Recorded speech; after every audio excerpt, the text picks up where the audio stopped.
Hey friends, if you wish to fix Windows Defender runtime error code 1297, then please watch this video. I will guide you through the resolutions. Now, the first solution is an SFC scan. So, search for command prompt in the Windows search bar and click on Run as Administrator. Type the command sfc space forward slash scan now and hit enter to invoke the SFC scan. The next solution is to update Windows. Right click on the Start button and select Settings from the menu. Go to the Windows Update tab on the list on the left hand side and select Check for updates in the right pane. The next solution is to update the graphics card driver. So search for Device Manager in the Windows search bar and open Device Manager. Expand the list for display adapters. Right click on the first one and select Update Drivers. Then the last solution is a clean boot.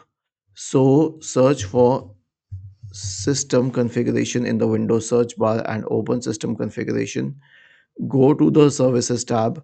Check the box associated with Hide all Microsoft services. If any of the services check, click on Disable all, Apply, OK, and then restart the computer. Was this helpful? If yes, then please subscribe to the channel, and if not, then let us know in the comment section of the video on how we could help you further. Thank you for watching this video and have a nice day.